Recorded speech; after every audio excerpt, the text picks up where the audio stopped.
کچھ کہنے لگے محبوب ہم تو بڑے غریب ہیں، ہمارے پاس تو خود اپنے کھانے کے لیے ساز و سامان کی بڑی قلت ہے، تو محبوب ہم یہ ثواب کیسے حاصل کر سکتے ہیں؟ یعنی صحابہ بھی سمجھ رہے تھے کہ شاید یہ جو اجر و ثواب بیان کیا ہے محبوب نے، تو یہ بہت بڑی افطاری، کوئی دسترخوان سجائے جس کے اوپر مختلف انواع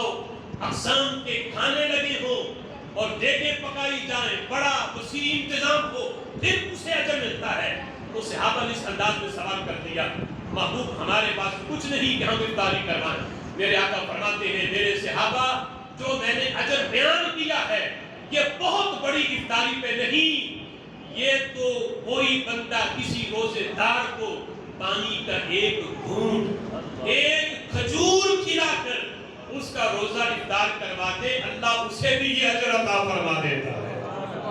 اسے بھی اجر مل جاتا ہے۔ جو میں نے بیان کیا کہ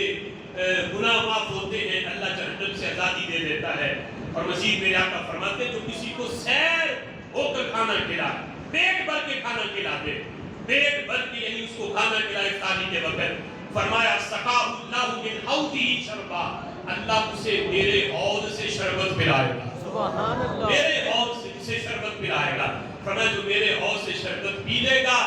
اللہ قیامت کا دن جو 50,000 سال کا دن ہے، فرمایا جنت میں جانے سے پہلے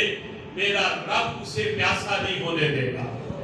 جو میرے حوض سے شربت پیے گا۔ میرے آقا علیہ الصلوۃ والسلام نے یہ اجر و ثواب بیان کیا، مزید فرمایا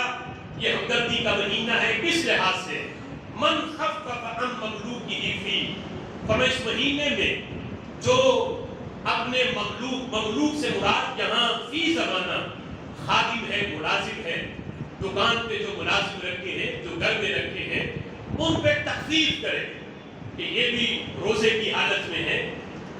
یعنی انہیں باقاعدہ کہے کہ میں تمہارے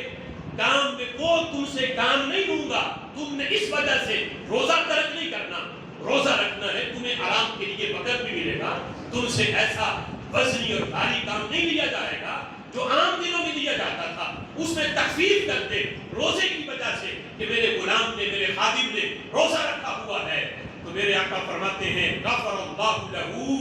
فرمایا رب ذوالجلال اس کے اس عمل کی وجہ سے اس کے گناہ بھی معاف فرماتا ہے، جہنم سے آزاد بھی فرما دیتا ہے۔